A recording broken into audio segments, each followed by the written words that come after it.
پیر شریف ہے، حضور نبی اکرم نور مجسم صلی اللہ تعالی علیہ وسلم کا جنم دن ہے۔ دعا کریں ہم اس موقع پر کہ اللہ تبارک تعالی ہم سب کو نبی اکرم صلی اللہ تعالی علیہ وسلم کے نقش قدم پہ چلنے کی توفیق عطا فرمائے۔ اصل زندگی اور اصل مسلمان وہی ہے جو اللہ و رسول کی باتوں پر عمل کرے۔ خالی ہم مسجد میں مسلمان نظر نہ آئیں، اور یہ سمجھو یہ راز کی بات ہے۔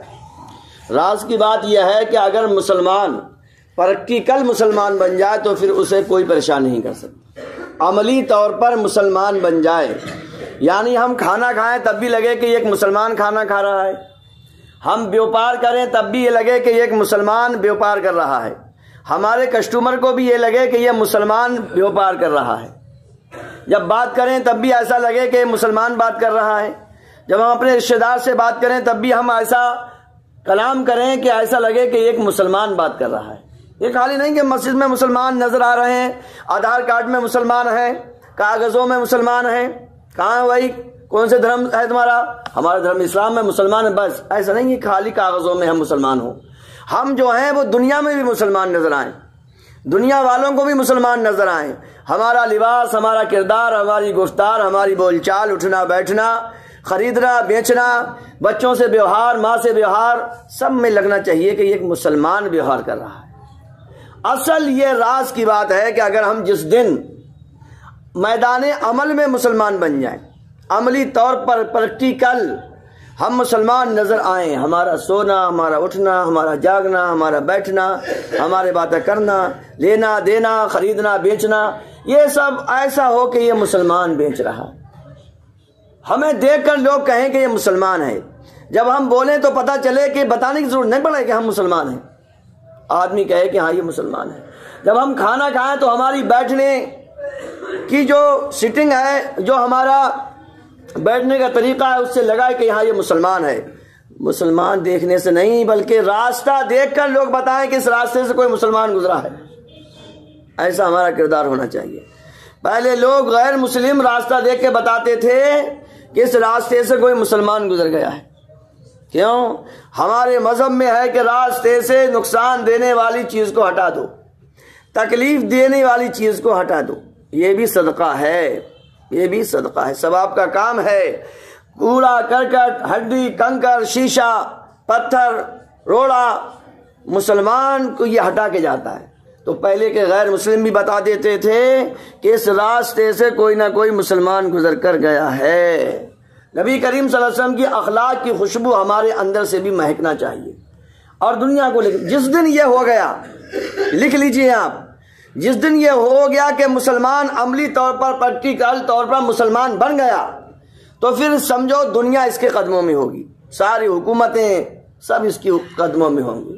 حضرت ابراہیم بن آدم رضی اللہ تعالیٰ عنہ ایک مرتبہ، کیونکہ بادشاہ تھے، اور بادشاہ چھوڑ چھاڑ کے یہ بالکل اللہ میں لگ گئے، کپڑے پھر اپنے آپ، ایک مرتبہ سمندر کے پاس اپنے کپڑے اپنے آپ سل رہے تھے، ادھر سے بندہ گزرا، کرے صاحب تم نے بھی کیا کر دیا، حد ہو گئی، بتائیے، پہلے تم بادشاہ تھے، ہزاروں فوجی آگے پیچھے گھوڑے لے کے تمہارے پیچھے بھی چلتے تھے، بتائیے، اور آج آپ اپنے کپڑے خود سل رہے ہو، کیا حالت کر لی تم نے، بتائیے۔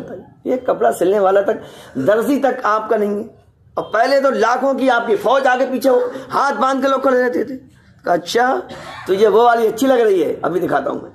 آپ نے اپنی سوئی کو پھینک دیا سمندر میں، سمندر میں گئی سوئی، بھینس نہیں گئی سمندر میں، کون گئی ہے؟ سوئی گئی ہے۔ تم میں سے کون ہے سمندر میں پھینکی ہوئی سوئی نکال رہا ہے بصیرت کسی کی؟ کوئی جال بنا ہے ایسا کہ جال سے بھی سمندر کی نہیں آئی؟ تو بولے کہ یہ کیا ہوا؟ بولے ابھی دیکھ کیا ہوتا ہے۔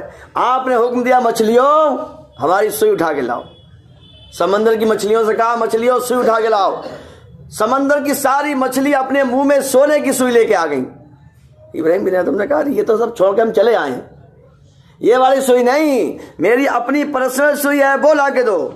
تو ایک مچھلی اٹھی اور منہ میں دبا کے وہی جس سے آپ کپڑا سل رہے تھے، وہی والی نیڈل، وہی والی سوئی اٹھا کے لائی۔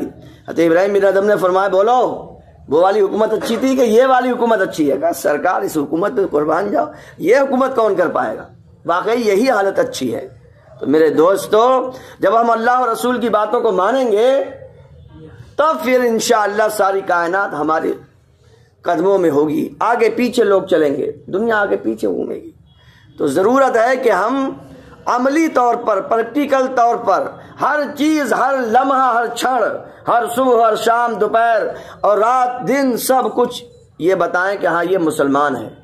ہمارا اٹھنا، جب ہم اٹھیں تو دعا پڑھتے ہوئے اٹھیں، جب ہم سوئیں تو دعا پڑھتے ہوئے سوئیں، جب ہم مسجد سے نکلیں تو دعا پڑھ کے جائیں، جب مسجد میں آئیں تو دعا پڑھ کے آئیں، جب کھانا کھائیں تو دعا پڑھ کے کھائیں، جب کھانا ختم کریں تو دعا پڑھ کے ختم کریں.